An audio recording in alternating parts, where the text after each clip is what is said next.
Dhaka college online ক্লাসে ভূগোল ও চতুর্থ বর্ষের ছাত্রদেরকে আমার ক্লাসে স্বাগত। আমি শাহানারা, সহকারী অধ্যাপক, ঢাকা কলেজ, ঢাকা। চতুর্থ বর্ষের ছাত্ররা, আজকে আমি রাজনৈতিক ভূগোল কোর্সটি থেকে রাষ্ট্রের আকৃতিগত বৈশিষ্ট্য এই চ্যাপ্টারটি নিয়ে আলোচনা করব। তো রাষ্ট্রের আকৃতিকে সাধারণত বা প্রধানত দুটি ভাগে ভাগ করা হয়: সংবদ্ধ বা সুসংহত আকৃতি বা কম্প্যাক্ট শেপস। এটি নিয়ে বিগত ক্লাসে আলোচনা করা হয়েছে। আজকের আলোচনার বিষয় হচ্ছে অসংবদ্ধ আকৃতি বা নন কম্প্যাক্ট শেপস। তো সাধারণত অবৃত্তাকার রাষ্ট্রীয় পরিসরকেই অসংবদ্ধ আকৃতি হিসেবে অভিহিত করা হয়। এই অসংবদ্ধ আকৃতিকে বোর্ডে দেখিয়েছি, এই যে নিম্নলিখিত পাঁচটি উপবিভাগে বিভক্ত করা হয়েছে।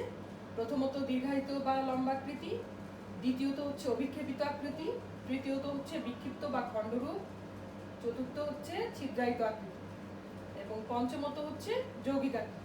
আর সবশেষে বিচ্ছিন্ন এলাকা।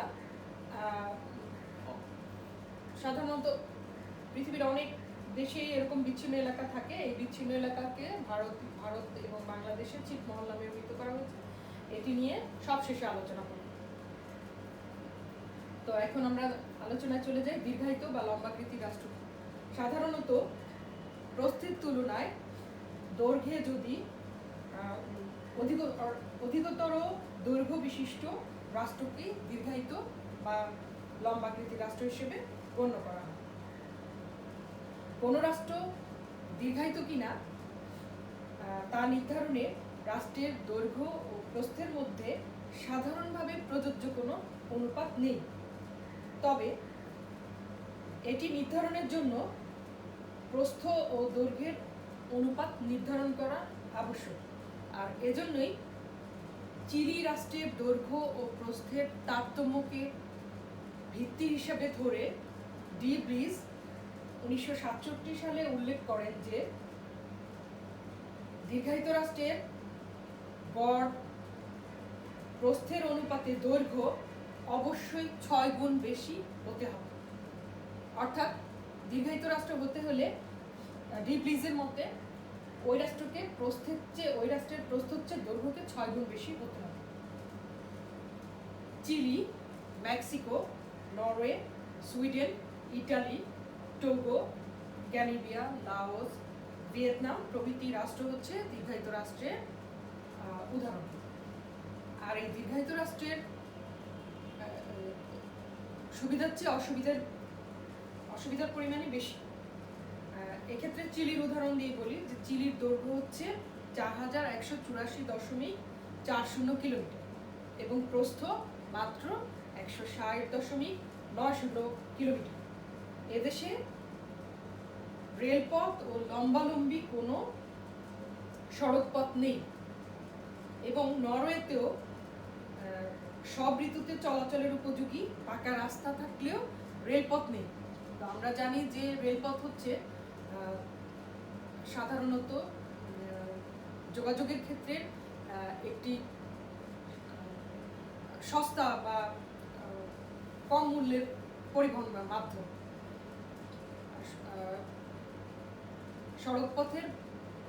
সড়কপথ এবং বিমানপথের চেয়ে।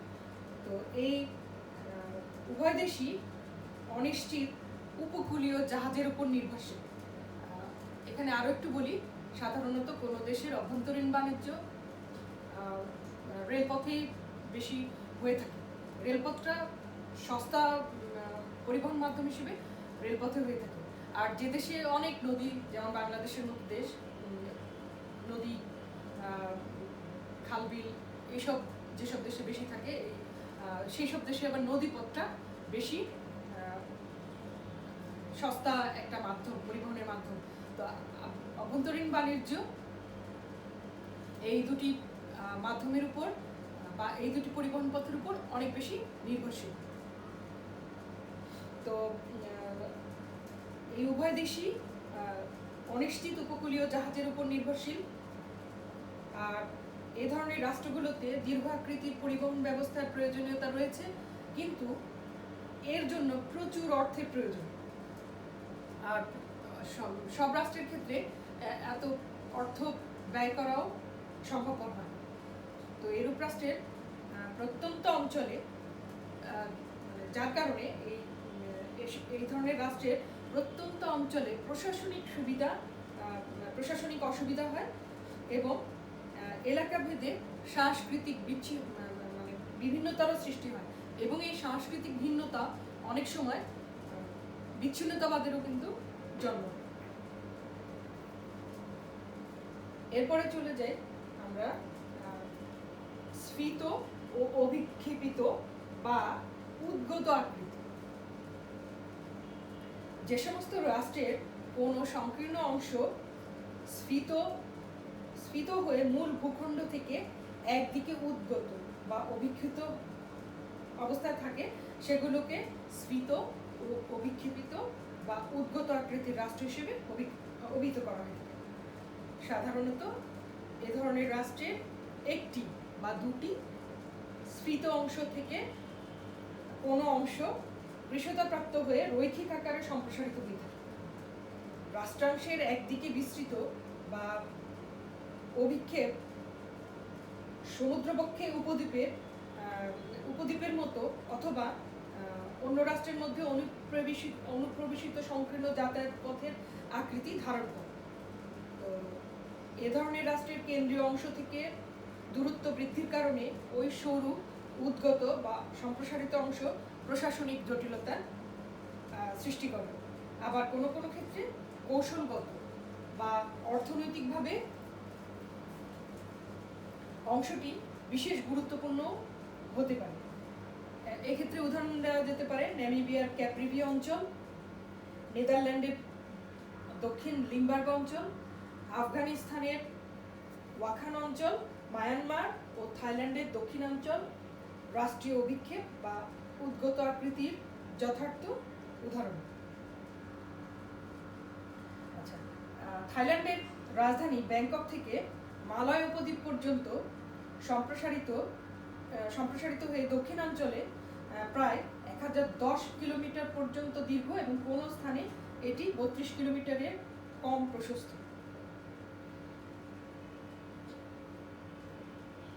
আমরা যদি বিশ্ব মানচিত্র দিকে খেয়াল করি তাহলে থাইল্যান্ডের যে লেজের মতো একটু মানে নিচের দিকে একটু অভিক্ষেপিত বা উদ্গত হয়ে নিচে নেমে গেছে, এটা স্পষ্টই বোঝা যাবে। একইভাবে তো থাইল্যান্ডের সাথে সাথে এই যে মিয়ানমার একেবারেই আমাদের প্রতিবেশী রাষ্ট্র, এর উদাহরণ দেওয়া যেতে পারে। একইভাবে মিয়ানমারের একটি সংকীর্ণ দীর্ঘ অঞ্চল রাষ্ট্রের মূল ভূখণ্ড থেকে আন্দামান সাগর বরাবর মেরুগি উপদ্বীপ হয়ে দক্ষিণ সীমান্ত পর্যন্ত অভিক্ষিপ্ত প্রায় 480 কিলোমিটার দীর্ঘ অঞ্চলে কোনো রেলপথ বা পাকা স্থায়ী সড়ক যোগাযোগ নেই। তো অন্য রাষ্ট্রের মধ্যে অনুপ্রবিষ্ট নামিবিয়ার এই ক্যাপ্রিভি অঞ্চল আফগানিস্তানের ওয়াখান এলাকায় বিশেষ সামরিক গুরুত্ব রয়েছে। নামিবিয়ার উত্তর পূর্ব দিকে অবস্থিত একটি সংকীর্ণ অংশ উত্তরে অ্যাঙ্গোলা ও জাম্বিয়া এবং দক্ষিণে বোতসোয়ানার মধ্যবর্তী স্থান দিয়ে পূর্ব দিকে জামবেসি নদী পর্যন্ত সম্প্রসারিত হয়েছে। ওয়াখান এলাকা আফগানিস্তানকে রাশিয়া ও ভারতীয় ভূখণ্ড থেকে পৃথক করে চীনের সীমান্ত পর্যন্ত সংযুক্ত হয়েছে। আফগানিস্তানের ওয়াখান অঞ্চল প্রায় 290 কিলোমিটার দীর্ঘ এবং ন্যূনতম এর প্রস্থতা হচ্ছে মাত্র 20 কিলোমিটার। আবার নামিবিয়ার ক্যাপ্রিভি এলাকায় গুরুত্বপূর্ণ কতগুলো সামরিক ঘাঁটিও রয়েছে। এরপরে চলে যাই বিক্ষিপ্ত বা খণ্ডরূপ আকৃতি। বিভিন্ন অংশে বিভিন্ন রাষ্ট্রীয় ভূখণ্ডের অসংলগ্ন বৈশিষ্ট্যকেই বিক্ষিপ্ত বা খণ্ডিত আকৃতি হিসেবে অভিহিত করা হয়। মূলত অন্য রাষ্ট্রাধীন এলাকা অথবা আন্তর্জাতিক জলরাশি দ্বারা বিচ্ছিন্ন দুই বা ততোধিক অংশে বিভক্ত পৃথিবীর কতিপয় রাষ্ট্র খণ্ডিত আকৃতি লাভ করেছে। এই রাষ্ট্রগুলো স্থল অথবা সমুদ্র দ্বারা প্রাকৃতিকভাবে একাধিক খণ্ডে বিভক্ত হয়ে থাকে। সমুদ্রবক্ষে অবস্থিত দ্বীপপুঞ্জ দ্বারা গঠিত রাষ্ট্রসমূহ বিক্ষিপ্ত আকৃতির প্রকৃষ্ট উদাহরণ। এক্ষেত্রে সাধারণত দ্বীপ দেশগুলোর উদাহরণ দেয়া যেতে পারে। তো ইন্দোনেশিয়া, ফিলিপাইন, মালদ্বীপ, যুক্তরাজ্য, নিউজিল্যান্ড ইত্যাদি রাষ্ট্র বিশেষভাবে উল্লেখযোগ্য। এছাড়াও আরো কিছু রাষ্ট্র রয়েছে যেগুলো স্থলভাগের মূল ভূখণ্ড এবং আংশিকভাবে উপকূল, অদূরবর্তী দ্বীপ ও দ্বীপপুঞ্জ নিয়ে গঠিত। এখানে উদাহরণ হিসেবে বলা যেতে পারে Bharat, Malaysia, Italy, Greece, Denmark, Norway এবং কানাডা এরূপ খণ্ডিত রাষ্ট্রের উদাহরণ। আবার মার্কিন যুক্তরাষ্ট্র ও তুরস্ক প্রধান মূল ভূখণ্ড থেকে অন্য রাষ্ট্র ও জলভাগ দ্বারা বিচ্ছিন্ন বহু দূরবর্তী অংশগুলো নিয়ে গঠিত।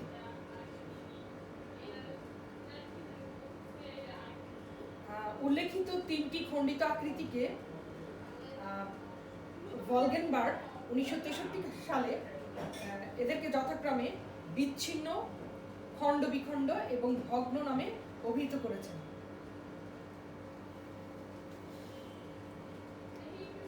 ইন্দোনেশিয়ায় এখানে উদাহরণ হিসেবে বলা যেতে পারে ইন্দোনেশিয়ায় মোট 13,500টি দ্বীপপুঞ্জ রয়েছে।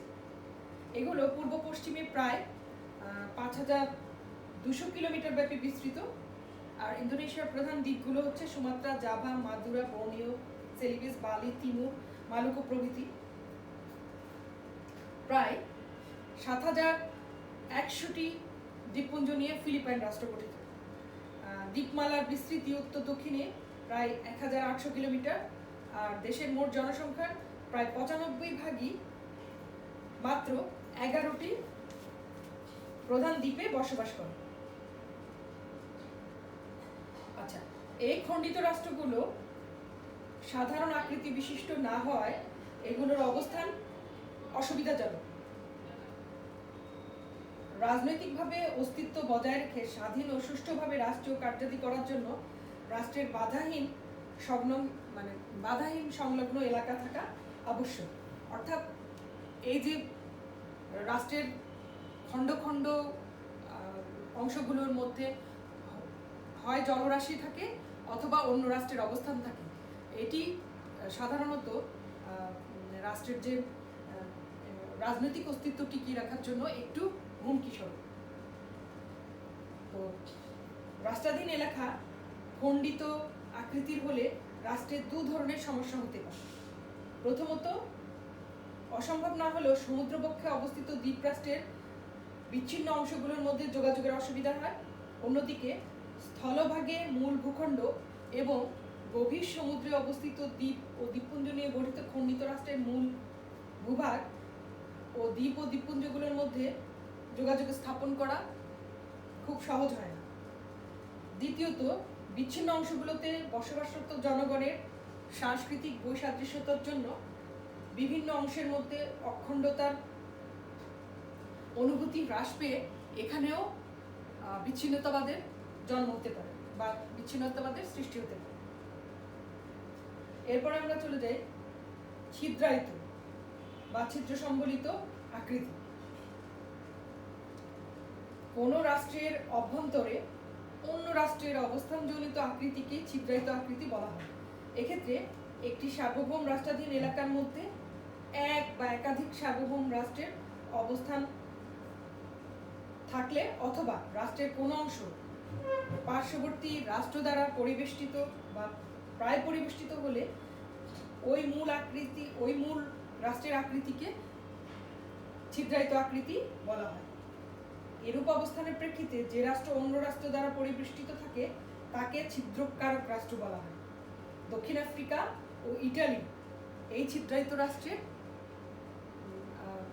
খুবই যথাযথ একটি উদাহরণ। দক্ষিণ আফ্রিকার অভ্যন্তরে অবস্থিত লেসোথো এবং সোয়াজিল্যান্ড রাষ্ট্রদ্বয় ছিদ্রকারক রাষ্ট্র হিসেবে উল্লেখযোগ্য।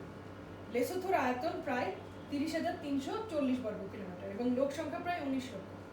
অন্যদিকে সোয়াজিল্যান্ডের আয়তন 17,000 বর্গ কিলোমিটার এবং এখানে লোক সংখ্যা প্রায় 8 লক্ষ। ইটালির অভ্যন্তরে রয়েছে স্যান মেরিনো ও ভ্যাটিকান রাষ্ট্র। স্যান মেরিনোর আয়তন প্রায় 61 বর্গ কিলোমিটার এবং লোকসংখ্যা প্রায় 30,000। আর ভ্যাটিকান সিটি রাষ্ট্রের আয়তন মাত্র 0.44 বর্গ কিলোমিটার এবং লোকসংখ্যা প্রায় 1.5,000। আর রোম নগরীতে অবস্থিত ভ্যাটিকান রাষ্ট্রের গুরুত্ব মূলত ধর্মীয়। আন্তর্জাতিক বাণিজ্যের ক্ষেত্রে ছিদ্রকারক রাষ্ট্রকে ছিদ্রায়িত রাষ্ট্রের উপর দিয়ে চলাচল ও বন্দর ব্যবহার করার জন্য সম্পূর্ণ নির্ভরশীল থাকতে হয়। এতে ছিদ্রকারক রাষ্ট্রকে অনেক অসুবিধারও সম্মুখীন হতে হয়।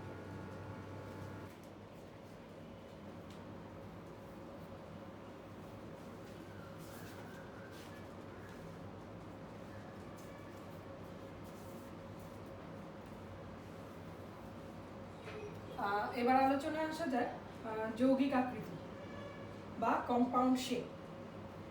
পৃথিবীর কিছু রাষ্ট্র এই উল্লেখিত আকৃতিগুলোর অর্থাৎ এই যে উপরের অনেকগুলো আকৃতি এই বৈশিষ্ট্যগুলোর একাধিক বৈশিষ্ট্যের অধিকারী। এ ধরনের রাষ্ট্রগুলোর আকৃতি কি বলা হচ্ছে যৌগিক আকৃতি বা জটিল আকৃতি।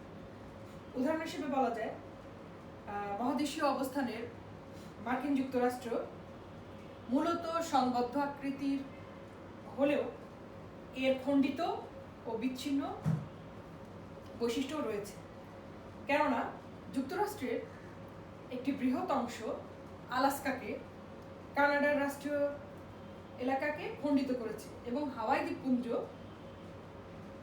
সামুদ্রিক জলরাশি দ্বারা বিচ্ছিন্ন হয়েছে। অনুরূপভাবে বলা যায় ভারতের উদাহরণ দেওয়া যেতে পারে। ভারত প্রায় সংঘবদ্ধ রাষ্ট্রীয় হলেও এর উত্তর পূর্ব দিকে দীর্ঘায়তন দেশটির আকৃতিকে জটিলতর করেছে। এদেশের লাক্ষা দ্বীপপুঞ্জ ও আন্দামান নিকোবর দ্বীপপুঞ্জ রাষ্ট্রের মূল ভূখণ্ড থেকে বিচ্ছিন্ন। এছাড়া ভারতের উত্তর পূর্ব ও পূর্বাঞ্চলীয় রাজ্যগুলো দেশটির অবশিষ্টাংশ থেকে প্রায় খণ্ডিত। আকৃতিগত দিক থেকে ইটালির বিশেষ বৈচিত্র্য রয়েছে। এটি একই সঙ্গে দীর্ঘায়িত, খণ্ডিত ও ছিদ্রায়িত। অনুরূপভাবে চিলি ও নরওয়ে আকৃতিতে দীর্ঘায়িত হলেও উপকূল সংলগ্ন ও গভীর সমুদ্রে অবস্থিত কতিপয়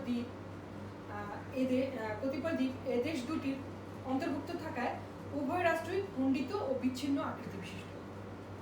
আর আকৃতিতে বাংলাদেশ মূলত সংবদ্ধ, তবে দক্ষিণ পূর্বাংশে বিশেষ করে কক্সবাজার শহর থেকে দক্ষিণের শেষ সীমান্ত পর্যন্ত প্রায় 100 কিলোমিটার দীর্ঘ এলাকা উপকূলীয় অবিক্ষিপ্ত বৈশিষ্ট্যমণ্ডিত। এছাড়া বাংলাদেশের উপকূল সংলগ্ন অনেকগুলো দ্বীপ রয়েছে, তবে সেগুলোর কোনোটি গভীর সমুদ্রে অবস্থিত নয়। এবার সবশেষের আলোচনা হলো বিচ্ছিন্ন এলাকা বা ছিটমহল। রাষ্ট্রাধীন ভূখণ্ডের বিচ্ছিন্নতা সমুদ্রের জলরাশি দ্বারা বিভক্ত হওয়া ছাড়াও ভিন্ন ভিন্ন রাষ্ট্রের স্থলভাগ দ্বারা বেষ্টিত হতে পারে। অন্য রাষ্ট্রের স্থলভাগ দ্বারা বেষ্টিত এ ধরনের ক্ষুদ্র ভূখণ্ডকে এক্সক্লেভ বা বিচ্ছিন্ন এলাকা বলে। অর্থাৎ স্বাধীন সার্বভৌম কোনো রাষ্ট্রের ক্ষুদ্র এলাকা যা প্রতিবেশী রাষ্ট্রের স্থলভাগ দ্বারা পরিবেষ্টিত হয়ে রাষ্ট্রাধীন মূল ভূখণ্ড থেকে স্বতন্ত্র হলে তাকে বিচ্ছিন্ন এলাকা বলে। বাংলাদেশ ও ভারতে একে ছিটমহল বলা হয়। ছিটমহল হচ্ছে রাষ্ট্রাধীন ক্ষুদ্র ভূখণ্ড যা প্রতিবেশী রাষ্ট্রের মধ্যে অবস্থিত কিন্তু প্রতিবেশী রাষ্ট্রের আইনগত অধিকারে নয়। বাংলাদেশের দহগ্রাম ও আঙ্গরপোতা এবং স্পেনের লিভিয়া বিচ্ছিন্ন এলাকা বা ছিটমহলের প্রকৃষ্ট উদাহরণ। স্পেনের লিভিয়া ফ্রান্সের ভূখণ্ড দ্বারা এবং দহগ্রাম ও আঙ্গরপোতা ভারতীয় ভূখণ্ড দ্বারা পরিবেষ্টিত। যে রাষ্ট্রের ভূভাগ দ্বারা পরিবেষ্টিত তার প্রেক্ষিতে এক্সক্লেভ সমূহ অর্থাৎ ভিন্ন রাষ্ট্রের বিচ্ছিন্ন অংশ সমূহকে এনক্লেভ বলা হয়। সুতরাং দহগ্রাম ও অঙ্গরপোতা হচ্ছে বাংলাদেশের অংশ হিসেবে এর এক্সক্লেভ, এবং ভারতের অভ্যন্তরে অবস্থিত এই দুটি ভূখণ্ড ভারতের জন্য এনক্লেভ। রাষ্ট্রের মূল রাজনৈতিক এলাকা থেকে বিচ্ছিন্নতার মাত্রার উপর ভিত্তি করে পৃথিবীর এই বিচ্ছিন্ন এলাকাগুলোকে 5টি ভাগে ভাগ করা হয়। 1 নম্বর হলো স্বাভাবিক বিচ্ছিন্ন এলাকা, রাষ্ট্রাধীন ছোট এলাকা যা সম্পূর্ণ ও সক্রিয়ভাবে প্রতিবেশী রাষ্ট্রীয় এলাকা দ্বারা বেষ্টিত থাকে। প্রায় বিচ্ছিন্ন এলাকা। দ্বিতীয়টি হলো প্রায় বিচ্ছিন্ন এলাকা, কোনো রাষ্ট্রের ক্ষুদ্র অংশ যা ভৌতভাবে বা প্রাকৃতিকভাবে বিচ্ছিন্ন না হলেও শুধুমাত্র প্রতিবেশী অন্য রাষ্ট্রের মধ্য দিয়ে ওই ক্ষুদ্র অংশে সুবিধামতো পৌঁছানো যায়। তৃতীয়ত হচ্ছে আপাত বিচ্ছিন্ন এলাকা, যে সমস্ত এলাকা সব ব্যবহারিক উদ্দেশ্যে বিচ্ছিন্ন এলাকা হিসেবে বিবেচনা করা থেকে রহিত করা হয়েছে। এরপর হলো চতুর্থত হলো কার্যকর বিচ্ছিন্ন এলাকা। রাজনৈতিক ভূগোলে কোনো দেশের কার্যকর বিচ্ছিন্ন এলাকা বলতে সেই সমস্ত এলাকাকে বোঝায় যা আইনগত অন্তর্ভুক্তকারী দেশের অখণ্ড অংশ নয়। আচ্ছা, সাময়িক বিচ্ছিন্ন এলাকা, সাময়িক যুদ্ধ অবসানের ফলে সৃষ্ট অন্তর্ভুক্ত এলাকা। অধিকৃত সামরিক বাহিনী অপসারণের ফলে পড়ে থাকা এলাকা সাময়িক বিচ্ছিন্ন এলাকার সৃষ্টি করতে পারে। সাবেক পূর্ব পশ্চিম জার্মানি একত্রিত হয় পশ্চিম বার্লিন থেকে সৈন্য অপসারণ করায় ওই অংশের বিচ্ছিন্ন এলাকা বলে বিবেচিত হওয়া থেকে রহিত হয়েছে। তো এই আলোচনা থেকে বোঝা যায় যে পৃথিবীর বিভিন্ন রাষ্ট্রের মধ্যে আয়তন আকৃতিগত ব্যাপক পার্থক্য রয়েছে। এগুলোর অনেক সুবিধাও রয়েছে আবার অসুবিধাও রয়েছে। সুতরাং বলা যায় যে মানবজাতির উন্নয়ন, অগ্রগতি ও নিরাপত্তার প্রয়োজনে রাষ্ট্র একটি গুরুত্বপূর্ণ সেবাদানকারী সংস্থা। এজন্যই জাতীয় নিরাপত্তা বিধানে এবং রাষ্ট্রের অন্যান্য কাজে ভৌগোলিক অবস্থান, আয়তন ও আকৃতি বিশেষ গুরুত্বপূর্ণ ভূমিকা পালন করে থাকে। তো এই ছিল আজকের মতো আলোচনা। নেক্সট ক্লাসে আমি সরকার পদ্ধতি নিয়ে আলোচনা করব ইনশাআল্লাহ। আশা করি তোমরা ভালো থাকবে। এই বলে আজকের মতো শেষ করছি।